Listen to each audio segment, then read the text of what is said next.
It's Sunday. It's Sunday. It's Sunday. It's Sunday. We made it. I'm going to share with you a really important recipe that I think you may need my help doing. It's quite tricky. Here we go. First, amazing bit of bread. Second, be careful. This is a really sharp knife. Come on, baby. Chop in half. Pause. Now that was probably the most strenuous part of the recipe. Next, you're going to pick up your bread. And then you're going to, ever so delicately, plop both pieces in there and just push really hard. That bit is probably going to be the hardest bit after the chopping. Just make sure that's all the way down. The next part is equally slightly tricky because when making browned bread in the toaster, you tend to be quite impatient and you keep on pressing cancel, hoping that it's going to pop back up, but it's not going to be ready and you need to wait for it to be ready. So you kind of just have to wait, really. Or make yourself another Bucks Fizz, which is what I'm going to do. So whilst we're going to wait for our browned bread in the toaster, some other people call it toast, but it's always best to be extra fancy in these scenarios. You're just going to do, I'd say, 1 inch of orange juice. Is that 1 inch? And then you're just going to plop that in there. And we're good to go. More waiting. It's great. Check on my toast.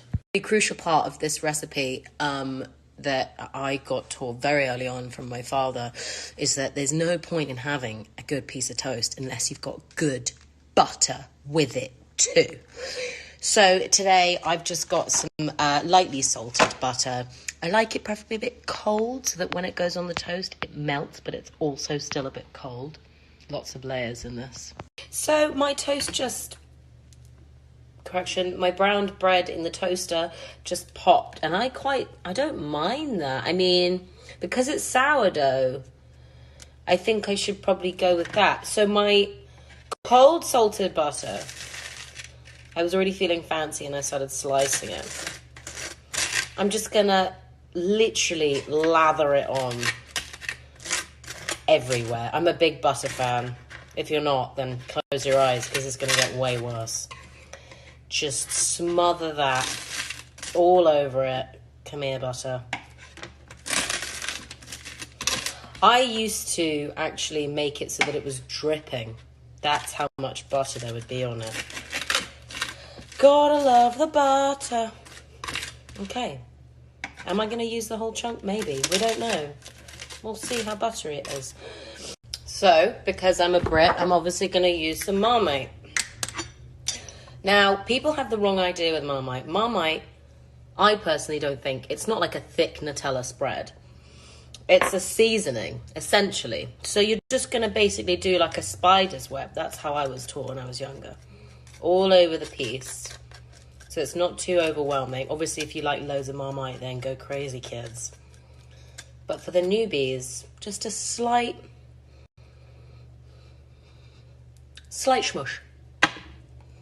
Funny thing is that I already ate the other piece. Well, I didn't. There's probably 1 bite left, but it doesn't look great to put on my final, dish look. So this is my browned bread in the toaster with just some butter and some Marmite, and paired with lovely Bucks Fizz. Happy Sunday, everyone. Cheers. Go make some toast. And I'll see you tomorrow for a cooking video, an actual one.